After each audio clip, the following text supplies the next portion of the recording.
Okay, so this isn't like a review of this camera. It's just something I've bought for £10 on eBay, and I'm going to be using it over the next few weeks. But it is quite unusual, and I say I don't want to go into um, super detail behind it because there are other videos on YouTube that do a full breakdown of this camera, and I believe the one I've got doesn't have the that can use the infrared remote control, but I don't know that for sure. Anyway, so it's a Konica Z Up 80 zoom, and it's kind of weird. It's a 40 to 80 mil, but this is the only thing I feel that lets the camera down. Now, I haven't tested it with a film. There's a film in there at the moment. I'm just going through that process now. So I should have this done in a few days, and then I'll be able to develop the film. It's basically a Fomapan. I believe it's a 200. This has got DX coding in the actual camera.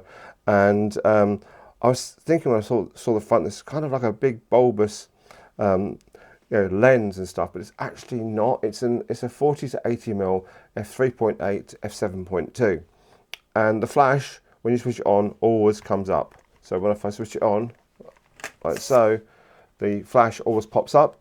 I'm going to say what the most difficult thing I found was. I don't know if I'll be able to tip it around, but the actual battery, which is a 2CR5, sits under here, and you have to undo these two tiny little screws to put the battery in. I ordered a new battery, and believe me, I lost the actual screws a couple of times, and I was going around on my hands and knees trying to get them. Anyway, but what I didn't really know about this camera, and it's quite unique. I don't know many other compact cameras have these things. It's obviously got auto flash even in daylight, so if you're out daylight and it's a bit dark, you can actually have the flash on. So if I switch it back on again, you'll be able to see the data back. Now, as I say, this isn't a real review. So the flash is actually set on auto. I've taken 29 out of the 36 shots. So I'll be able to do this film in a couple of days. And there's all these different settings on the data back. Okay, so this one, basically the top button, from what I can tell, gives you the flash, whether you want it on, off, or here's another one. It can actually give you exposure compensation as well, which is incredible. I mean, I don't know.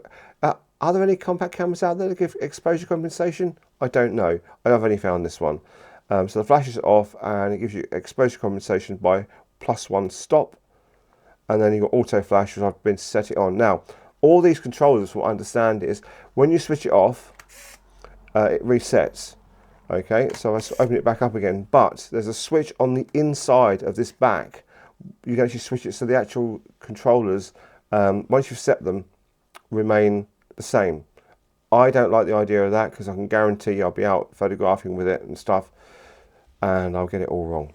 Okay, so it's got things like a self timer on it and continuous shooting or single shot. Now I don't know how many frames a second this does. I've not really. I'm looking at the manual on my screen as well, and I can't really see, but it's probably a couple of 1 or 2 frames a second at max, I'd have thought, if that. And this is where it gets really clever. Now it has defaulted to the defaulted to the actual date. From when I switched it on, so it's going by the day, so it's actually timing up. And it was originally released in 1988, so that's why it's 1988. I very much doubt it can do 2025, very much doubt it. But below here, it's got this other part of the data back. Now, back in the day, when you had a big 35mm SLR camera, and you wanted a data back, or you wanted a back that could actually do things like this can do, you'd have spent an absolute fortune on it. But what it's got is it can do multiple exposures, and you can set how many you want to do.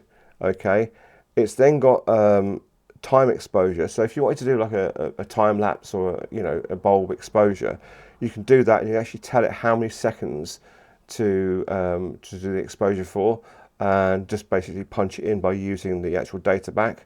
And then this is the thing that I always thought was really cool, these spy things. And it can actually do interval times. So you can actually set it up to take 1 photograph an hour. So you can actually take 1 shot an hour for 24 hours if you wanted to do that. So I really thought this was really kind of unique in a camera. And the fact that it only cost me 10 quid, I what I do like is this actual cover comes up when you actually, there you go. Did you see that? The cover comes up when you flip it up. Anyway, I saw it at 10 quid and it's not been tested. It seems to be functioning normally. I don't know if there's any light leaks. I don't know if there's anything else, any other problems with it at all.